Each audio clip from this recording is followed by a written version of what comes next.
तो यहाँ पे हमें इन 3 पॉइंट्स की कोलिनियरिटी हमने चेक की है। ओके, अब मैं आपको एक बार इससे कोई रेलेवेंट प्रॉब्लम्स फर्दर करवाऊँगा, जिससे आपको मज़ीद अच्छा बेसिकली मैं आपसे ये रिक्वेस्ट करूँगा ऑल ऑफ यू पीपल कि अपने पास पेपर पेन ले लें प्लीज़, क्योंकि अभी आपको पेपर पेन से प्रैक्टिस करनी होगी और उसमें आप देखेंगे कि ये चीज़ें आपको जब तक आप घर में प्रैक्टिस नहीं करेंगे, खुद से उसको सॉल्व नहीं करेंगे, तो आपका कॉन्फिडेंस लेवल जो होगा वो इम्प्रूव नहीं होगा। तो मैं आपको एक बड़ी ये वेबसाइट पे आपको मैं लिंक में दे दूँगा, लेकिन इम्पोर्टेंट ये है कि यहाँ पे हमारे पास कुछ कंडीशंस ऑफ कोलिनियरिटी है। यहाँ पे आपको स्क्रीन पे नज़र आ रहा होगा।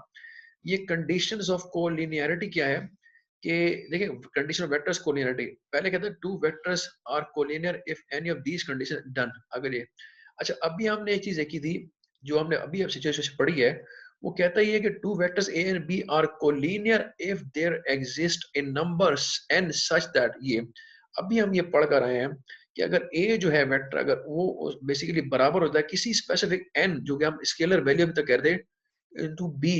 अगर एक वेक्टर बी है उसको जब हम एक स्केलर वैल्यू n से मल्टीप्लाई करें और हमें a वेक्टर उसके रिजल्ट में मिल जाता है, तो if we manage to find this n value, ठीक है, in a way that if we multiply this n with this b vector and it eventually becomes a, तो हम कहेंगे कि इससे कोलिनियरिटी जो है वो वेरीफाई हो जाती है। This is basically condition number 1।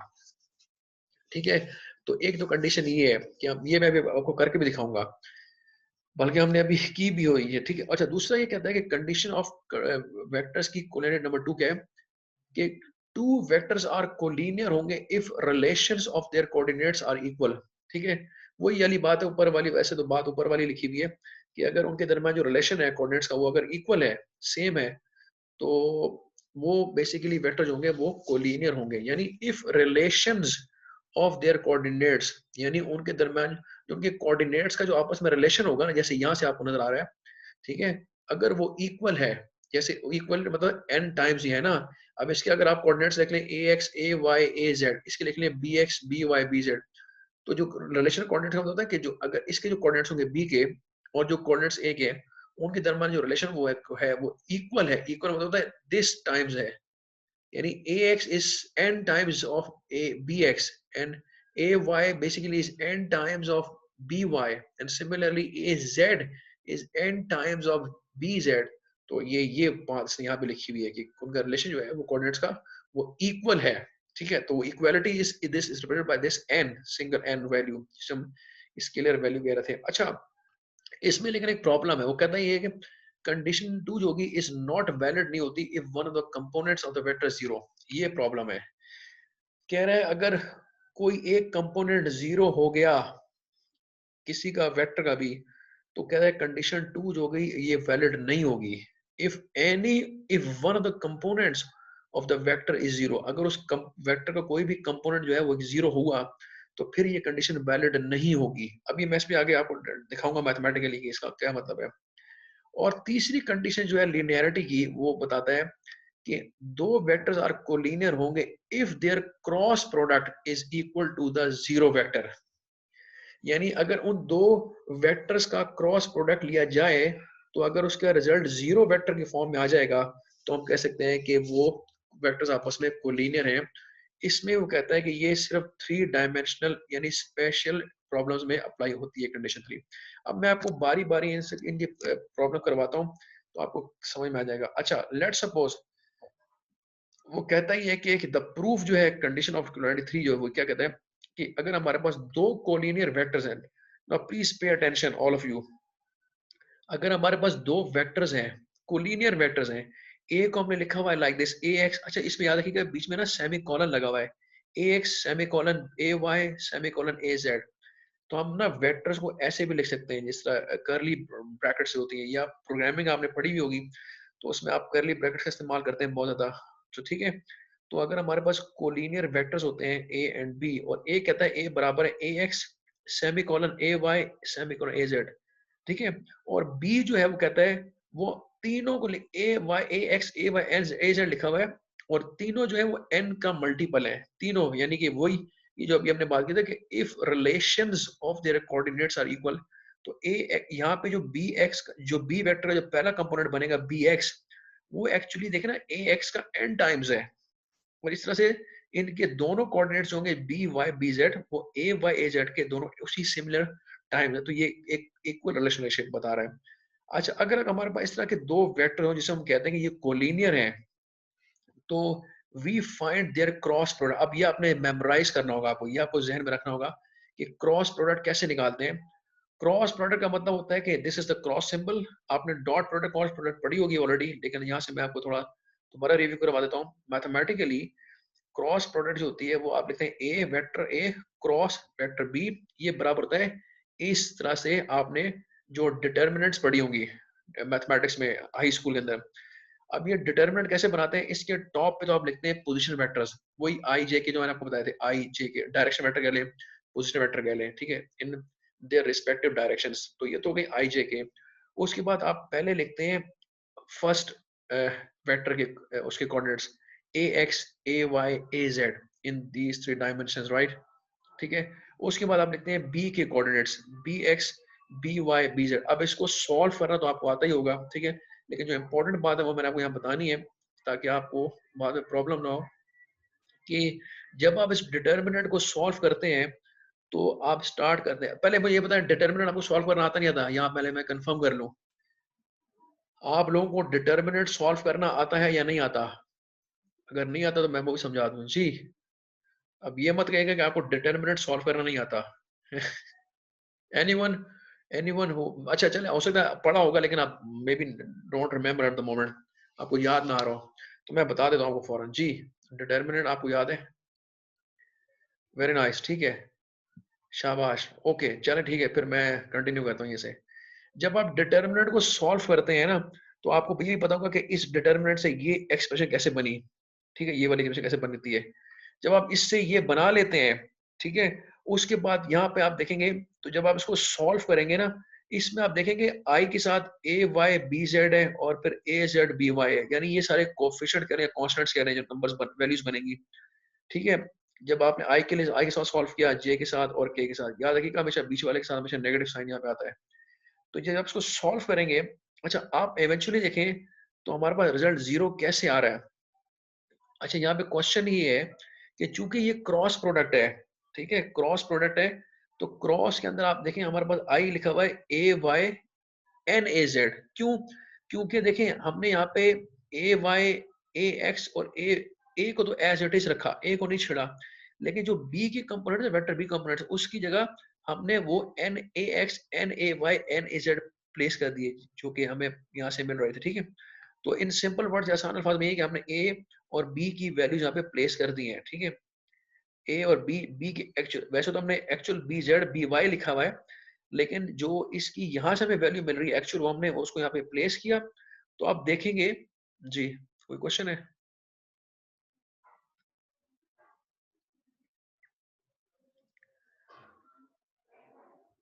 अच्छा, ओके, ठीक है, तो फिर आप इसको गौर से देखें, तो आप ये देखेंगे कि ये सारे आपस में कैंसिल आउट हो जाते हैं। देखिए ना, ए वाई एन टाइम्स ए जेड, और यहाँ पे ए जेड और एन टाइम्स ए वाई बन गया, तो ये दोनों सेम हो गए ना, ठीक है, सिमिलर वैल्यूज बन गई। इस तरह आप यहाँ पे देखें, for example here A X times N A Z, जो कि हमने लिखा था, इसकी जगह ए एक्स, और बी जेड की जगह लिखेंगे एन ए जेड, जो कि हमें यहाँ से मिल रहा है। और इस तरह से ये देखें ए जेड एन ए एक्स, तो आप देखेंगे ये तीनों वैल्यूज आपस में कैंसिल आउट हो जाएंगी, और अल्टीमेटली हमारे पास zero times I zero times J, तो ये जीरो वेक्टर बन जाएगा हमारे पास, ठीक है।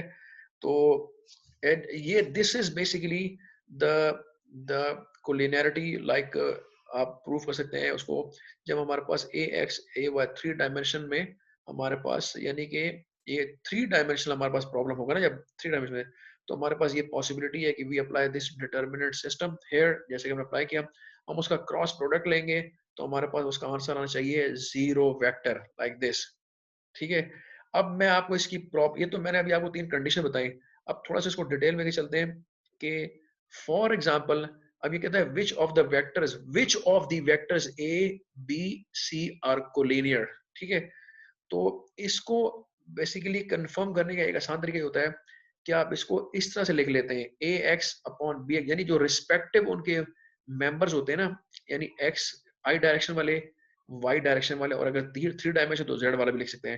लेकिन चूंकि हमारे पास यहाँ पे दो ही है, एक्स वाई वाले टू डायमेंशन है, तो हम यूं लिख सकते हैं कि जो ए एक्स अपॉन बी एक्स होगा वो बराबर होना चाहिए ए वाई अपॉन बी वाई के। यानी ये वो रेशो की बात हो रही है। अगर रेशो सेम आता है तो फिर इसका मतलब है दोनों कोलिनियर ही हैं। तो कह रहे हैं कि which of the vectors A B C are collinear. तो आपने लिखा ए और बी को पहले चेक करना चाह रहे हैं आप, ठीक है।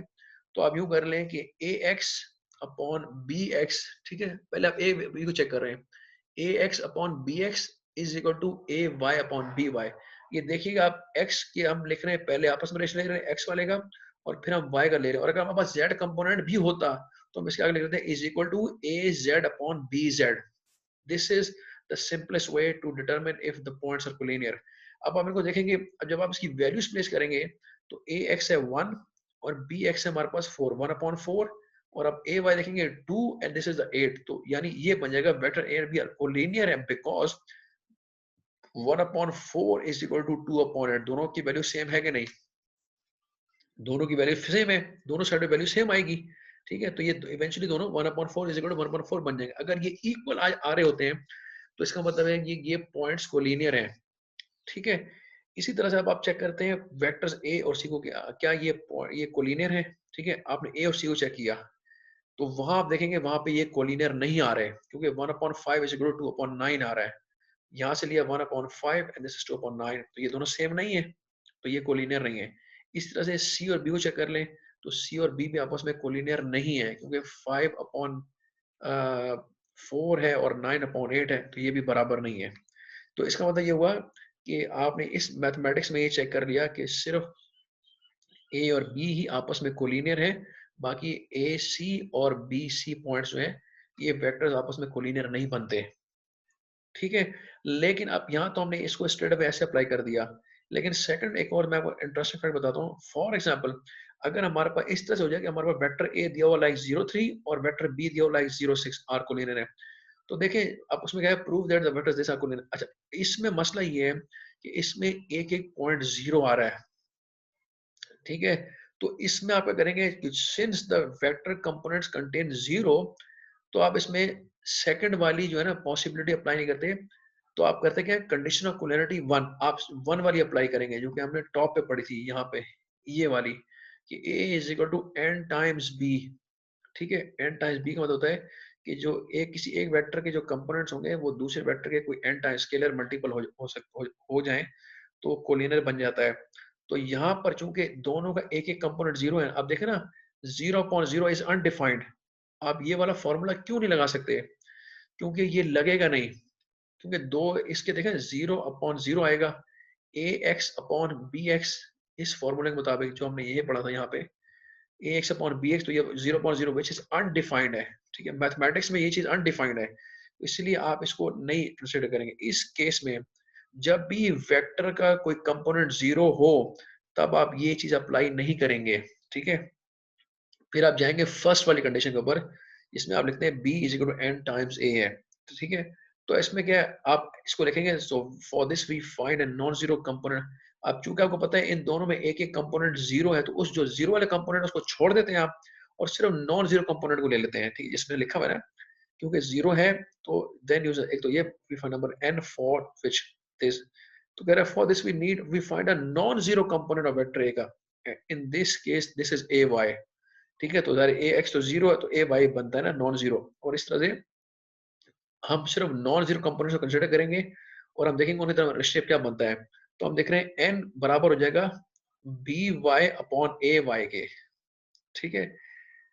और इस तरह से आप इसको लिखेंगे और फिर आप लिखेंगे ये बन जाएगा 6/3 एंड इट विल बिकम्स 2, ठीक है। और ये 2n की वैल्यू आ जाएगी 2, जो कि वैसे भी हमें नजर आ रहा था यहाँ से कि जो 6 है वो 3 का क्या है, 3 ट्वाइस है ना, 3 2 द 6 होता है, जीरो को तो हम कंसिडर खैर नहीं कर रहे।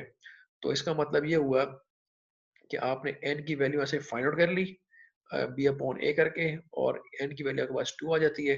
तो आप क्या कर सकते हैं, कैलकुलेट कर रखेंगे the value of N A, ठीक है, एन ए टाइम्स ए देखेंगे आप, तो एन ए बनेगा एन टाइम्स ए, एन क्या है 2 और ए की वैल्यूज क्या है 0 और 3। सो बेसिकली जस्ट सिर्फ प्रूफ करने के लिए दिखा दिया है कि एन ए की वैल्यू हो जाएगी 0 6, जो कि आपके पास b के बराबर बनता है। तो since b is equal 2 times A, तो vectors A and B are collinear है। This is how it is proved. तो कहने का मकसद ये है कि आपको देखना होगा कि अगर आपको वेक्टर्स में कोई ऐसा उसका जो फॉर एग्जांपल कोऑर्डिनेट है जो कि जीरो दिया हुआ हो, तो उसको फिर आप उसमें आप ये वाली टेक्निक अप्लाई नहीं करेंगे जो फर्स्ट वाली टेक्निक है, ठीक है। उसके लिए फिर आप इसको रेफर करेंगे जो B is N A time है। तो this is how you can verify the collinearity of the vectors. जी जी जी।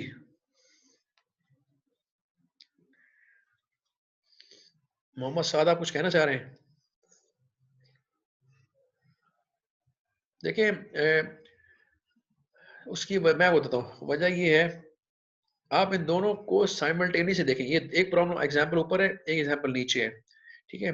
इन दोनों एग्जांपल के अंदर असल में फर्क क्या है? फर्क ये है कि हमारे पास इस वाले टॉप वाले एग्जांपल में हमें दिए हुए थे 3 पॉइंट्स या 3 वेक्टर्स कह रहे हैं, सॉरी, या हाँ ये वेक्टर्स हैं, ये पॉइंट्स नहीं है, ये आपने ज़हन में रखना है क्योंकि हमें इसके ऊपर एरो हेड गिवन है। ये 3 वेक्टर्स गिवन है और वो कहता है कि हमें बताएं इसमें से कौन से आपस में कोलिनियर है। ये वेक्टर्स की बात हो रही है। तो हमने अभी इसी पेज पे जो ऊपर हमने जो कोलिनियरिटी के 3 पॉसिबल एस्पेक्ट्स लिखे थे कि हम कैसे वेरीफाई कर सकते हैं कि वेक्टर्स कोलिनियर हैं। एक एस्पेक्ट तो ये था पहला वाला, ठीक है। लेकिन इसकी शर्त ये है कि किसी वेक्टर का कोई भी कंपोनेंट उसमें जीरो नहीं होना चाहिए, ठीक है। क्योंकि अगर वो ऐसा होगा तो जैसे इसने यहाँ स्पेशली लिखा हुआ है कि क्योंकि वेक्टर कंपोनेंट्स होते हैं contain zero, since the vector components contain zero, तो इसलिए हम जाएंगे कंडीशन ऑफ कोलिनियरिटी 1 पे जा रहे हैं, ठीक है। तो अगर ऊपर जाते हैं टॉप पे तो हमने यहाँ पे 3 कंडीशन ऑफ कोलिनियरिटी पढ़ी थी, नंबर 1, नंबर 2 एंड नंबर 3। हमने क्रॉस प्रोडक्ट यहाँ से देखा था, यहाँ पे हमने इसको चेक किया था, ठीक है। और वो हमने यहाँ से वेरीफाई कर लिया। लेकिन अगर वो 3 डायमेंशनल है तब जा इसको यूज कर सकते हैं, अदरवाइज जरूरत नहीं है, ठीक है। और दूसरा ये है कि अदरवाइज आप इन दोनों को यूज कर सकते हैं, कंडीशन 1 कंडीशन 2 को। लेकिन कंडीशन 2 का मसला ये है कि वो कहता है ये तब वैलिड होगी इफ इज नॉट वैलिड, ये तब वैलिड नहीं होगी if one of the components of the vector is zero. अगर किसी वेक्टर का कोई कंपोनेंट जीरो है तो फिर ये कंडीशन 2 वैलिड नहीं होगी, फिर आप इसको यूज नहीं कर सकते, फिर आपको कंडीशन नंबर 1 पे जाना पड़ेगा। तो इट डिपेंड्स कि आप कौन सी कंडीशन अप्लाई करेंगे। लेकिन हमारे पास प्रॉब्लम 2 का मसला ये था कि अगर आप देखें इस प्रॉब्लम में तो हमारे पास इन दोनों वेक्टर्स के एक्स कंपोनेंट जो था, एक्स वाला जीरो जीरो दोनों जीरो आ रहे थे, ठीक है। तो इसीलिए हम इस केस में हम ये वाला जो है पॉसिबल एस्पेक्ट है ये अप्लाई नहीं कर सकते थे, ठीक है। क्योंकि उसने ऊपर पहले में बता दिया कि अगर अगर उनमें से कोई एक भी उसका वो आ जाता है, जीरो कोऑर्डिनेट आ जाता है, तो उसमें आप कंडीशन 2 अप्लाई नहीं करेंगे। उसने कह दिया कि ये वैलिड ही नहीं है अगर one of the components of vector is zero, ठीक है। इसलिए हमने यहाँ पर ये वाली पॉसिबिलिटी अप्लाई नहीं की बल्कि पहली वाली अप्लाई कर दी। और इसमें अगर आप देखें कि बी, वैसे तो ये स्ट्रेट वे सिंपल केस है, अगर आप वॉच देखें तो आपको नजर भी आ रहा है कि बी जो है वो एक you can find a number in such a way कि अगर आप उसको ए से मल्टीप्लाई करेंगे तो यू कैन मेक इट 3, आप इसको 3 बना सकते हैं, ठीक है। तो डेफिनेटली हमारे पास एक रिलेशनशिप ये B is equal to N times जो कि कोलिनियरिटी को सेटिस्फाई करने के लिए लिखा गया है कि इफ दिस हैपेंस तो मींस के जो वेक्टर्स हैं वो कोलिनियर हैं। तो लेकिन ये चूंकि एक non zero component vector A in this case we use this as Y, तो जब आप ये लिखते हैं तो उसमें आप सिर्फ नॉन जीरो जो कंपोनेंट्स होंगे उन्हें यूज करेंगे, जीरो को यूज करने का फायदा नहीं है, ठीक है, क्योंकि वो तो जीरो है and everything is multiplied by zero becomes zero, ठीक है। तो इसलिए जीरो आप यूज नहीं करेंगे।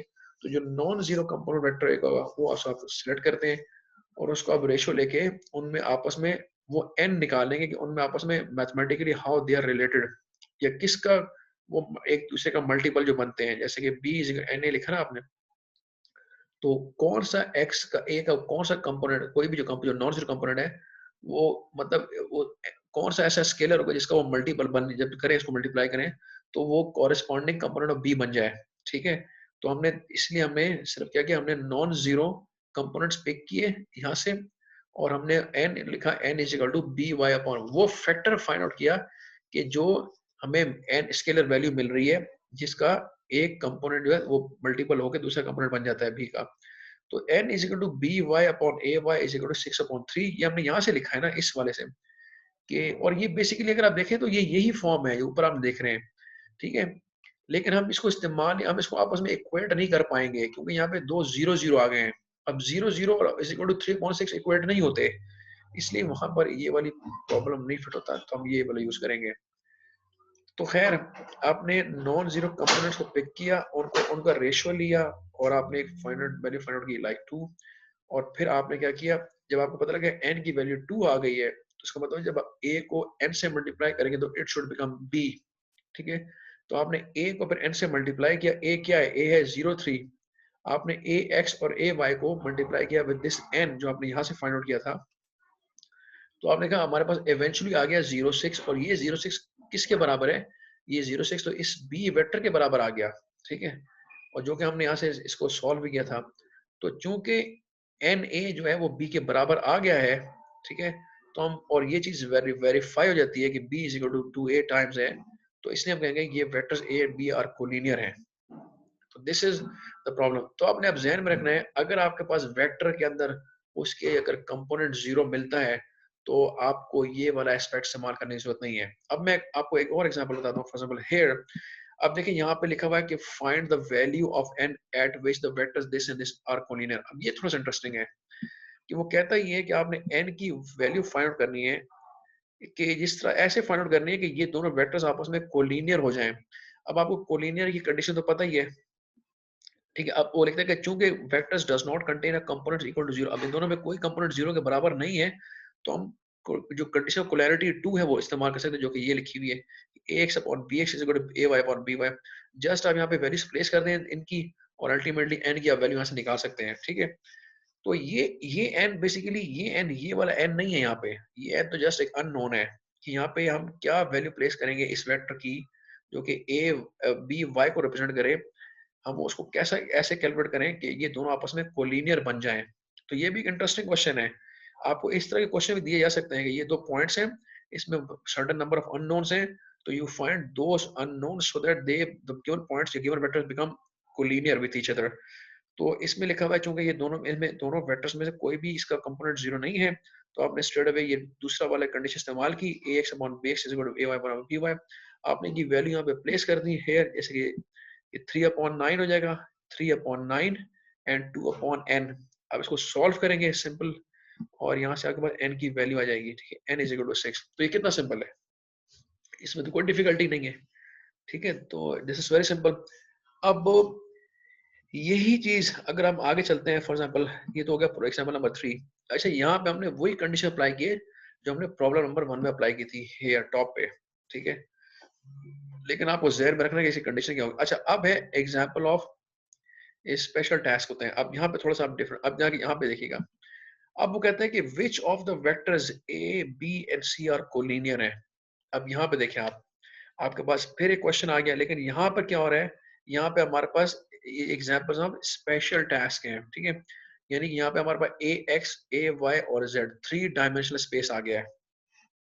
ठीक है, तो इसको वेरीफाई करने के लिए आप क्या करेंगे कि पहली चीज तो वही करेंगे क्या वेक्टर का कोई कंपोनेंट जीरो तो नहीं है इसमें। तो हम देख रहे हैं किसी वेक्टर का कोई कंपोनेंट जीरो नहीं है, तो इसका मतलब ये हुआ कि इसके ऊपर ये वाली कंडीशन अप्लाई की जा सकती है। ये मैंने आपको पहले बताया था, अगर आप पास ए एक्स ए वाई है तो फिर आप A X upon A B X A Y upon B लिख सकते हैं। लेकिन अगर तीसरा कंपोनेंट भी है, जेड कंपोनेंट भी है, तो फिर इसी के आगे आप ए जेड अपॉन बी जेड भी लिख सकते हैं।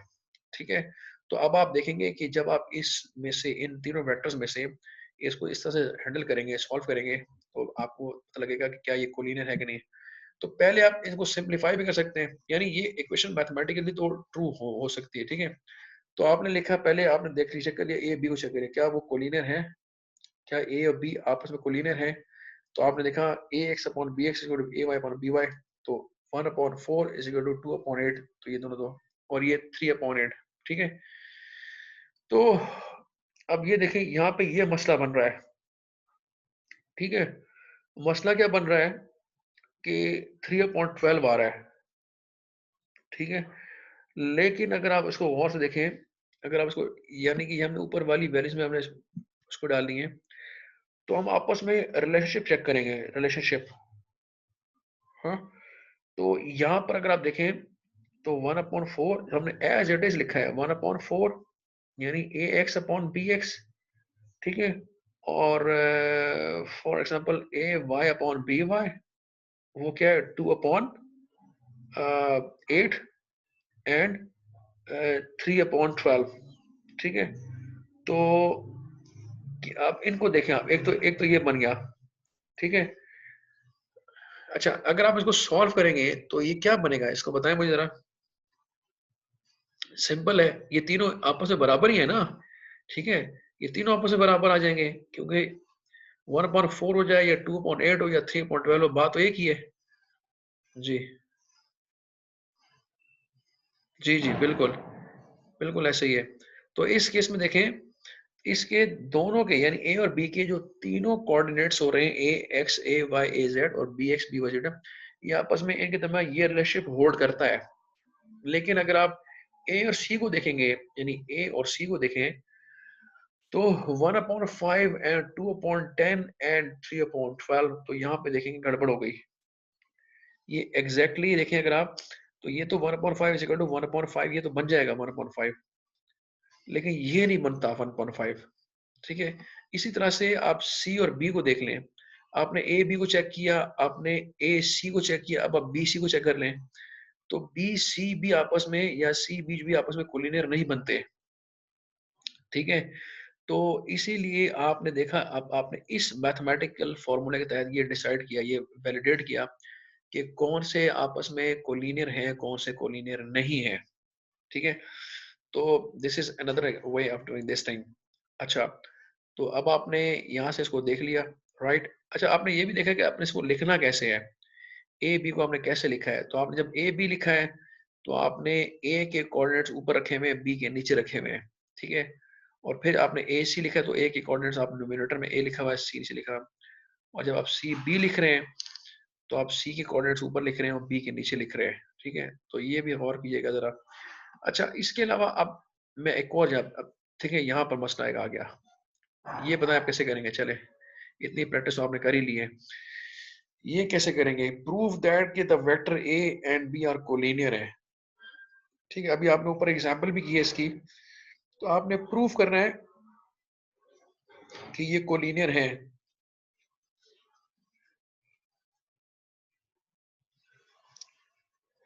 कैसे प्रूफ करेंगे बताएं।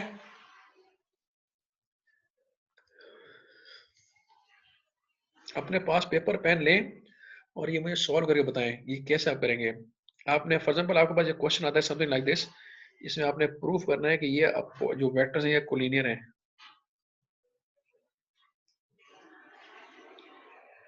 ठीक है। ये मुझे जरा इसको करके बताएं please. I am giving you guys time, अपने पास को करें, पेपर पेन लें, इसको सॉल्व करें और मुझे ये प्रूफ करके बताएंगे आप कि ये कोलिनियर हैं।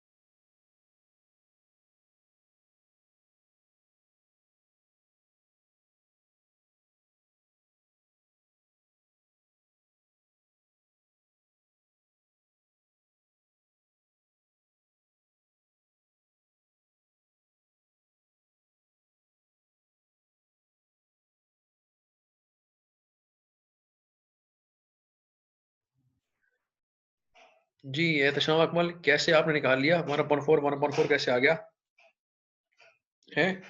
1/4 कैसे आ गया, इधर तो 0 0 गिवन है, ये 1 कहाँ से लेकर आए आप।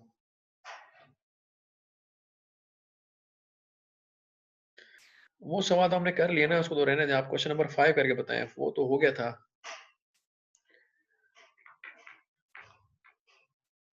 वो तो ठीक है, सही है, वो तो आपने सही बताया। अब आप क्वेश्चन नंबर 5 कब करके बताएं क्या होगा।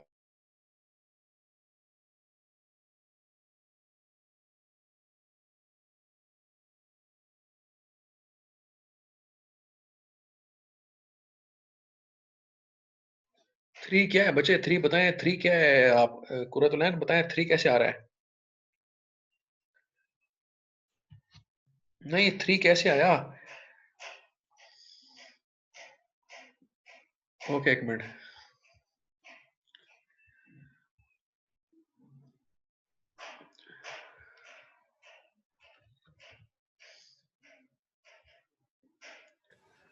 सर जी, अस्सलाम वालेकुम, आपको मेरी आवाज़ आ रही है? वालेकुम जी। जी सर, हाँ, जैसे हम जब ज़ीरो होता है तो हम सेकंड कंडीशन लेते हैं ना, वेक्टर जी। B is equals to N into vector A. तो मैंने ना ये जो कंडीशन है ये दोनों ए और बी में अलग अलग अप्लाई करी थी। नहीं, चलें। मुझे अभी रियलाइज हुआ मैंने क्या गलती की है। जी, जी, इसको दोबारा देखें, चलें। सर ठीक है सर। ओके, आप कह रही थी, क्या नाम है? ज़ोहरा, आप क्या कह रही थी ज़ोहरा? आप कह रही हैं n इज़ इक्वल टू, अच्छा, तो ये कैसे, आप कुछ कहना चाहती हैं? मैं आपको अगर अनम्यूट करूँ ज़ोहरा?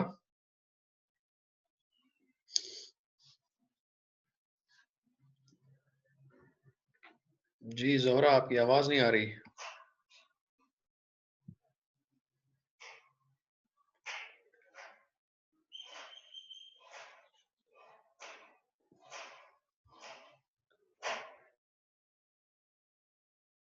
आप में से कौन एक्सप्लेन करना चाहता है इसको? Anyone from you who can explain please?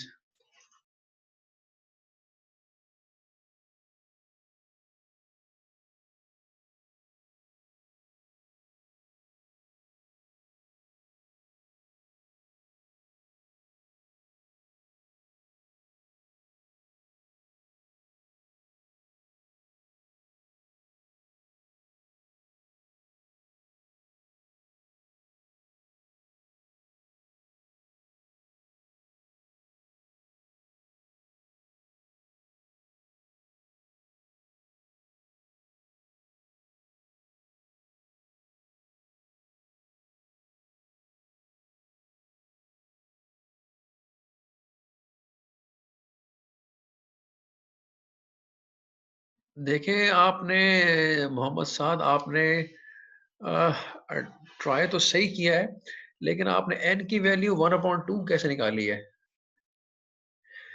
जी, कुरतुलैन, आप 2n लिख रही हैं, n 2n तो कैसे हो सकता है? 3 1 एंड 6 2, n टाइम्स 6 2, ये आपने उल्टा लिख दिया है। चलें, हाँ, ये भी सही है वैसे, ये भी सही है, ठीक है। सही कहा आपने, बिल्कुल सही है। This is right. This is another way of saying the same thing. ची शाबाश! Good, good Qurratulain, very nice. चलें, अब इसको डिस्कस करते हैं। मैं ज़रा वेट करता हूँ कि अगर आपको और रिस्पॉन्ड करता है। बाकी क्या सब सो रहे हैं? हेलो, आप लोग क्या कर रहे हैं बाकी सब?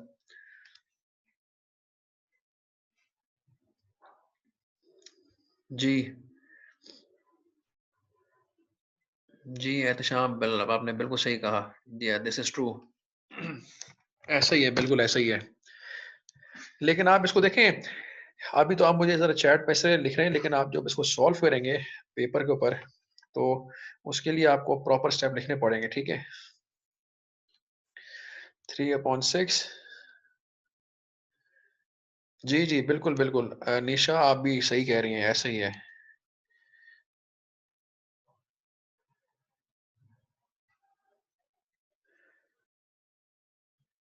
नहीं, लेकिन देखें, ये अनीशा, आप 2 चीज़ों को कन्फ्यूज़ कर रही हैं। आप जो है ना, आपको निकालना रिलेशन ऐसे है कि आपने n की वैल्यू फाइंड आउट करनी है, और n की वैल्यू फाइंड आउट करने के लिए आप ऐसे नहीं लिखेंगी जैसे आप लिख रही हैं, ठीक है? तो आपको, चलें मैं बताता हूँ कैसे करेंगे आप।